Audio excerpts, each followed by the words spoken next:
Bom, em relação aos transtornos ansiosos, que são transtornos de grande frequência na infância e adolescência, nós temos algumas situações que melhoram e outras que pioram.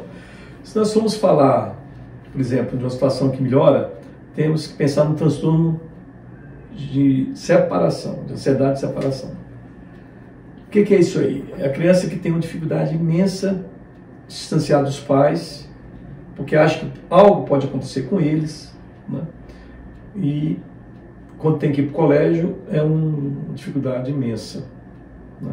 Ela não consegue ficar na escola porque acha que os pais, longe dela, vai acontecer alguma coisa com os pais. Tem muita dificuldade de estar longe de figuras de apego, né? Então, numa pandemia, em que teoricamente as pessoas estão mais em casa, confinadas, diminui essa ansiedade, porque os pais vão estar ali por perto o tempo todo. Então, é uma situação que a criança acaba tendo um certo sossego.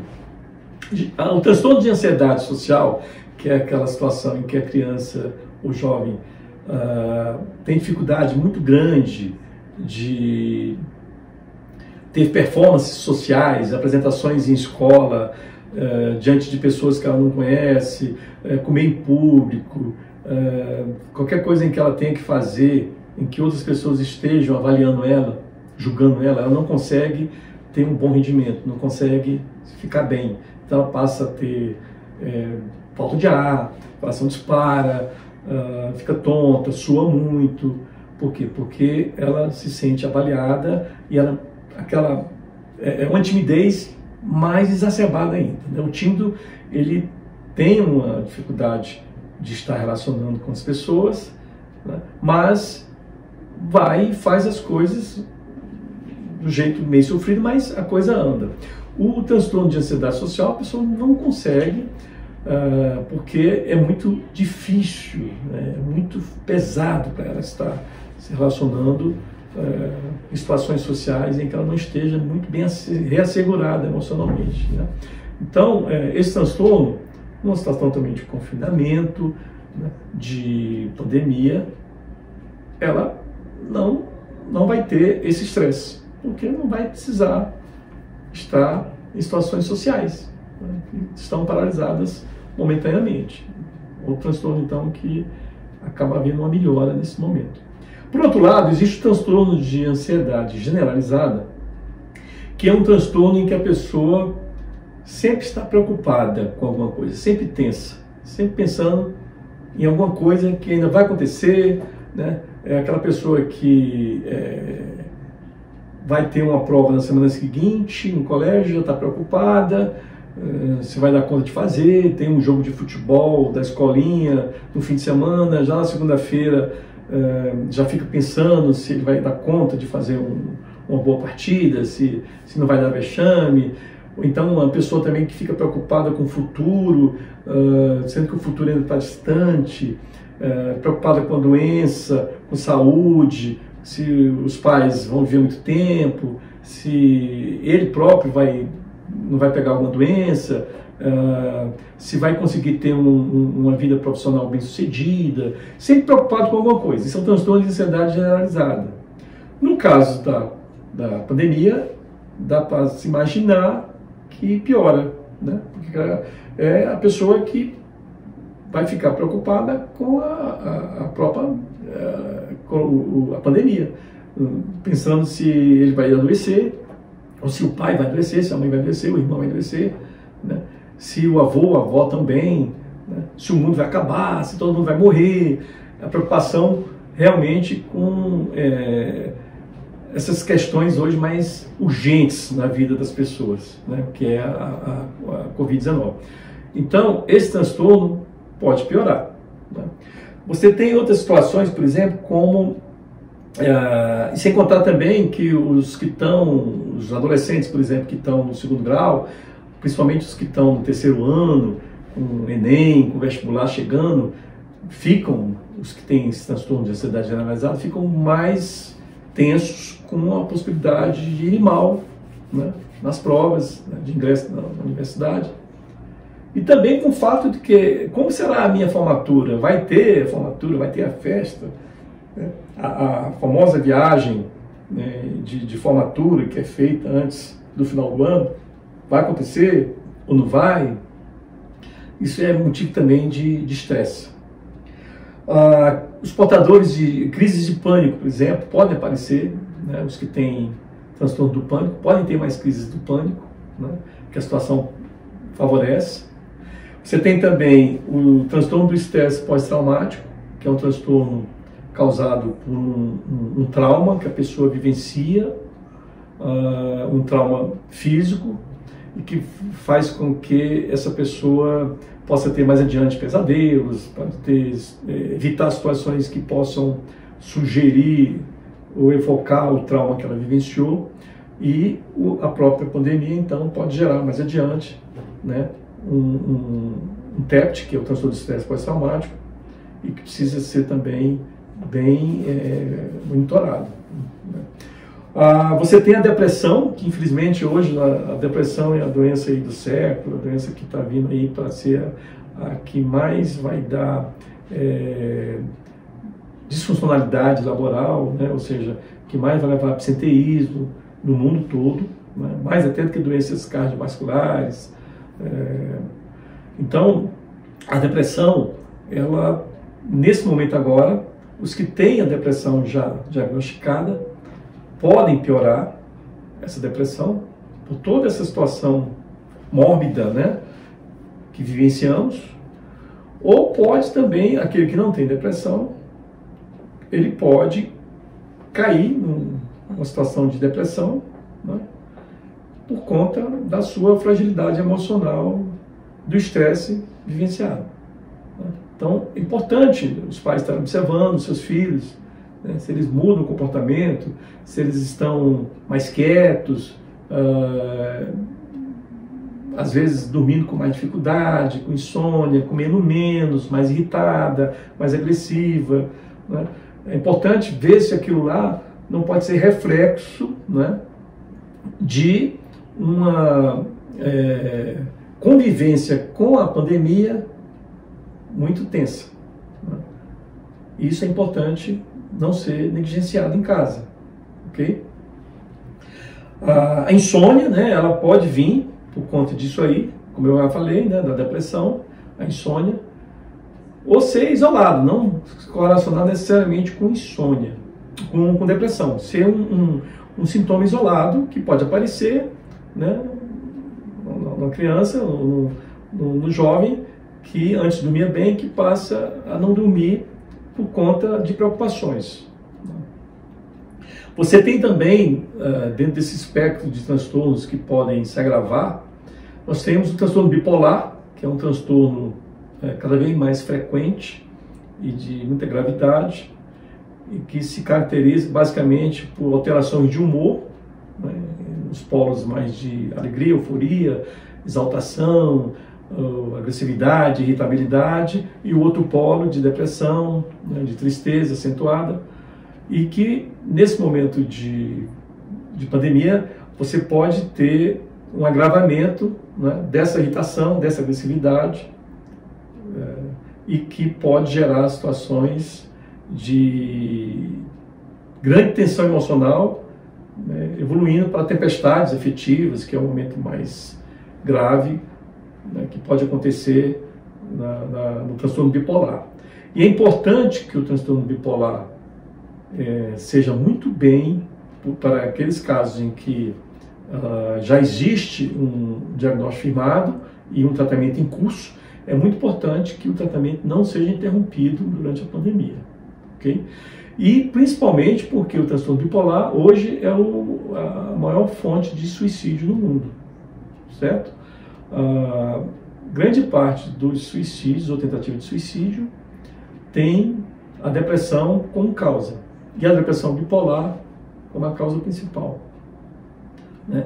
A cada 4 portadores de transtorno bipolar ou tentam ou cometem suicídio. Então é importante demais que haja uma continuação do tratamento, né, durante a pandemia. Aliás, não só para o transtorno bipolar, como para todos os outros transtornos citados aqui, o tratamento não pode ser interrompido, né? Não pode ser interrompido. Seja o tratamento medicamentoso, seja o tratamento psicoterápico e de outras modalidades, dentro do possível, né? A questão medicamentosa é mais fácil de ser contornada, né? Porque as farmácias estão abertas o tempo todo e os médicos podem, até de forma online, à distância, prescrever. E a psicoterapia já é um pouco mais difícil, mas dentro do possível, a distância, ela deve ser continuada. Então, esses transtornos, né, o TDAH envolve medicação para manter a concentração e diminuir a hiperatividade, como eu falei há pouco.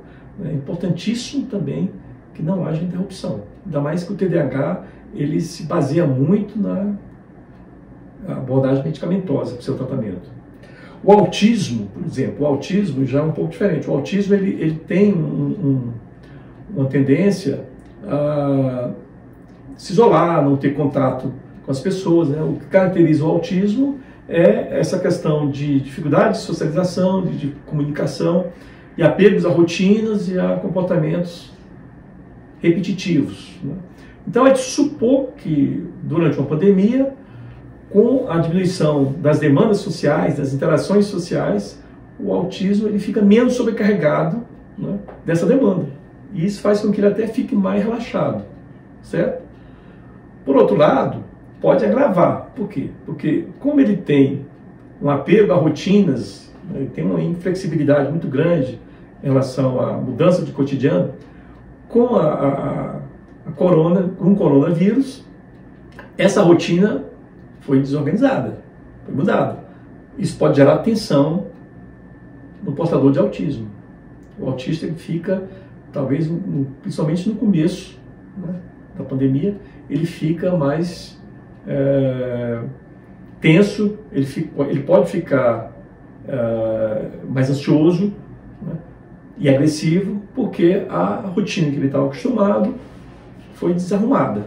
Então é importante também que isso seja observado. Você tem a questão das drogas, né? As drogas, por exemplo, a maconha. A maconha é a droga ilícita mais consumida no mundo, né? Estados Unidos é o maior consumidor de maconha no mundo. 38 milhões de pessoas nos Estados Unidos são consumidores assumidos de maconha. Canadá, a maconha é regularizada lá, a venda, o consumo é livre. Esses países aumentaram demais o consumo de maconha durante a pandemia.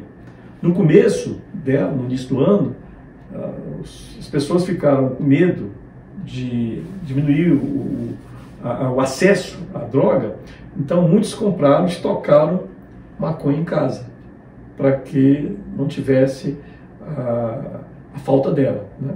Apreensivos com a própria pandemia, a ansiedade aumentar por conta disso e não ter maconha em casa. Bom, outros também, consumidores de maconha, como o fumo afeta o pulmão, e o pulmão é um órgão de choque do Covid-19, alguns com medo que possam contrair o coronavírus e atingir o pulmão, e o pulmão está já afetado pela maconha, eles estão consumindo maconha de outras formas, né? Seja através de infusão da cannabis em álcool, seja através de comida comestível, em bolos, brigadeiros, né? O brigatônia, o bolotônia, e as pessoas estão consumindo dessa forma. Mas a maconha, nós temos que ver agora que nesse momento de pandemia, os pais têm que ficar atentos se os seus filhos que usam maconha, né, como eles estão em relação a esse assunto, né? Se estão consumindo mais, se não estão consumindo, como eles estão pela fissura de não ter a droga, né? Isso pode agravar as relações pais e filho em casa, né? Consumo de álcool, que pode aumentar em casa, né? Às vezes até escondido dos pais. Então, a droga tem essa questão aí do acesso não a ela. O êxtase, né, o MD, que são drogas usadas mais em raves, em festas, por outro lado, diminuiu o consumo, né? Logicamente, porque essas situações sociais estão menos frequentes, né? Bem menos frequentes. Então, diminuiu o consumo dessas drogas. Outra coisa que pode estar aumentando demais na pandemia é o uso de aplicativos, de redes sociais, de videogames, né? E isso tem um lado bom, que é aquela questão das crianças, dos jovens estarem tendo compensações afetivas pelo fato de estarem longe dos seus amigos, à distância, presencialmente não tão próximos, mas à distância, pelo menos, pode estar interagindo com eles. Isso não pode ser uma coisa boa, porque não estão tão isolados. Por outro lado, se isso ficar excessivo, né, a ponto de a criança ficar tão envolvida com essa atividade, que prescinda de fazer coisas básicas no dia a dia, como comer, tomar banho, escovar dente, dormir, estudar, interagir com outros dentro de casa, então isso fica disfuncional. Aí já passa a ser uma coisa com riscos de virar um vício. É importante que não haja negligência em casa dos pais em relação a isso.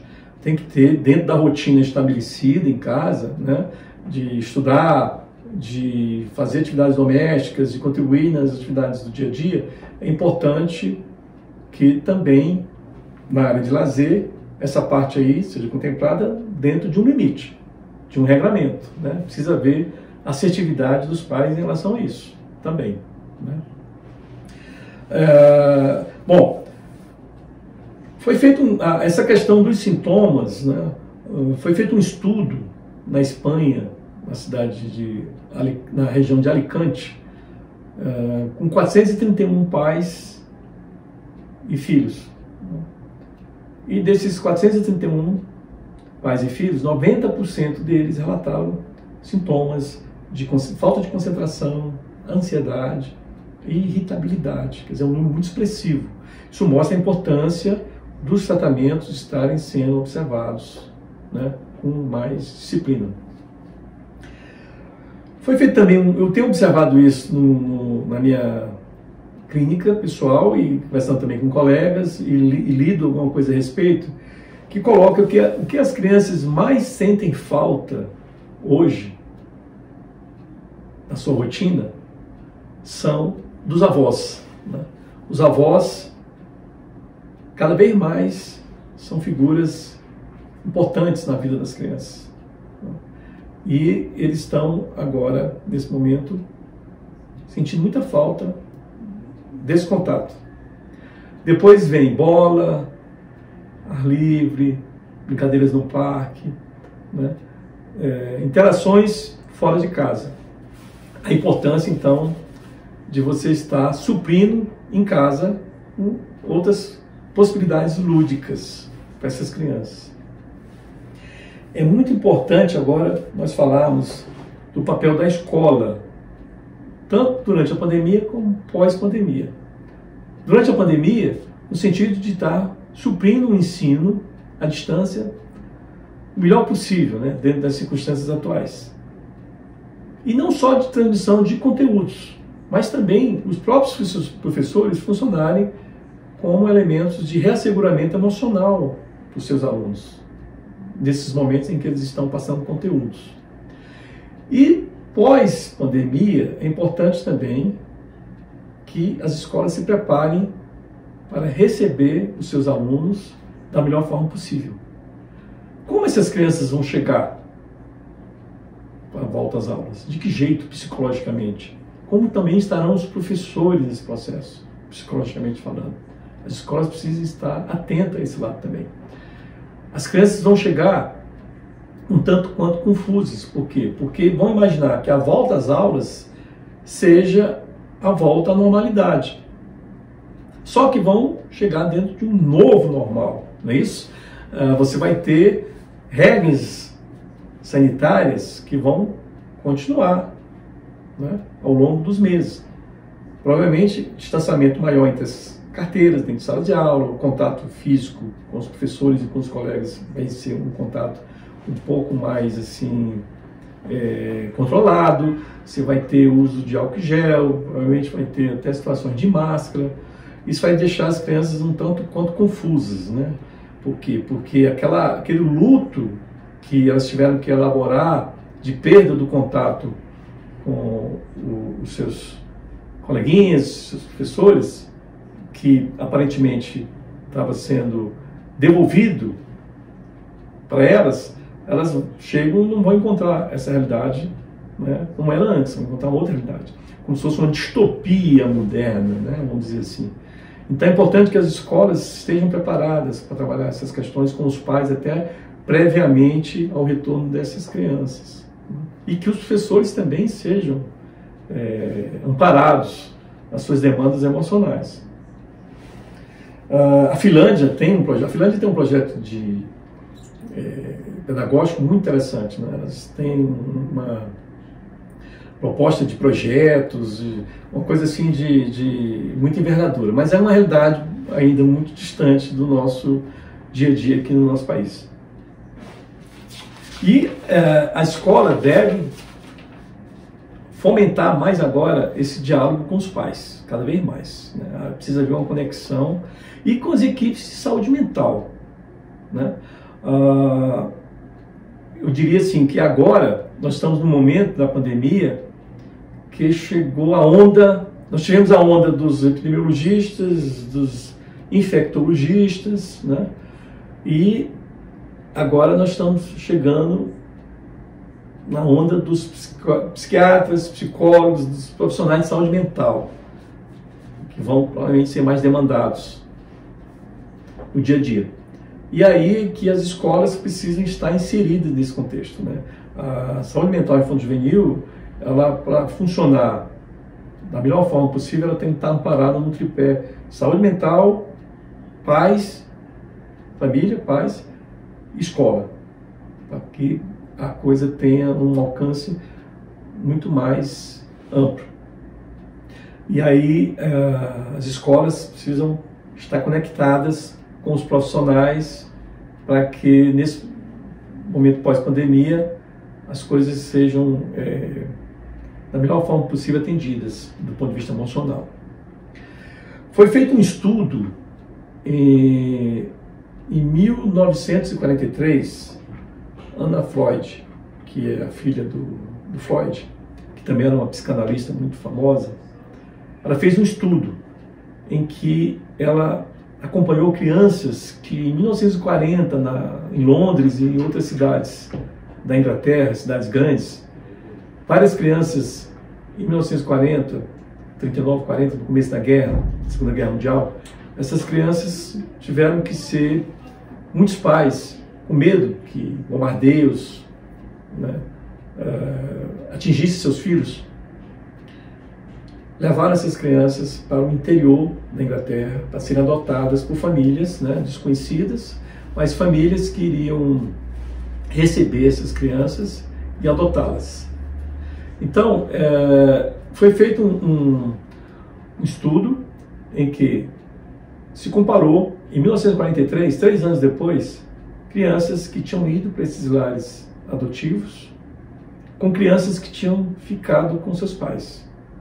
Optado em ficar com os pais tinham optado que elas ficassem com eles, mesmo com o risco de destruição, de morte, de bombardeios. E, para surpresa da Anna Freud, ela constatou que as crianças que tinham ficado com os seus pais eram mais felizes, entre aspas, do que as crianças que tinham ido para os lares adotivos, né? Sem realça a importância dos apegos, né, dos vínculos afetivos que as crianças estabelecem e dos prejuízos que podem advir das separações, né, dos lutos que ela tem que elaborar. Na teoria do apego, né, John Bowlby, que coloca a importância dos apegos no início de vida das crianças, né? Do ponto de vista de saúde mental. E esse estudo da Ana Freud mostrou isso aí, que as crianças têm os seus apegos afetivos nos primeiros anos de vida, que é muito importante serem mantidos, né?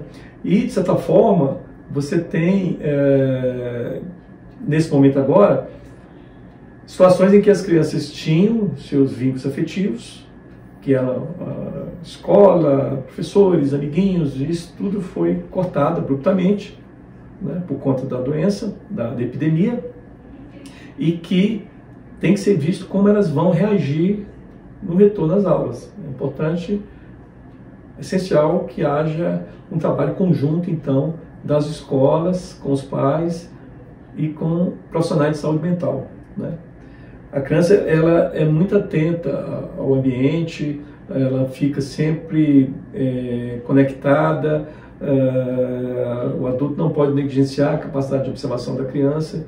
Então, as escolas, mais do que nunca, vão ser agora elementos fundamentais nesse trabalho de resgate emocional, né, dos nossos filhos, das nossas crianças, dos nossos alunos. Então, é isso. Eu acho que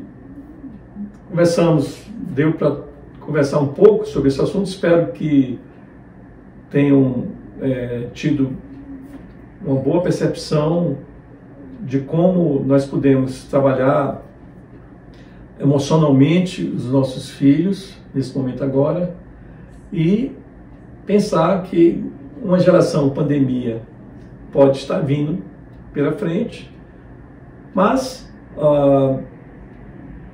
dependendo de como a gente vá lidar com esse fato, o prejuízo pode ser o menor possível, né? As crianças têm uma capacidade de adaptação muito grande, de resiliência muito grande, né? Elas se adaptam bem às mudanças mentais, às rupturas, mas tem um limite para isso, né? As grandes rupturas não costumam ser bem absorvidas pelas crianças, né? Então, esse é um momento em que a gente tem que ter equilíbrio, tem que ter calma, serenidade e, sobretudo, pensar em fazer do limão a limonada e pensar que o copo com metade de água, ele está metade cheio e não metade vazio, ok? Então, um abraço a todos, obrigado pela atenção.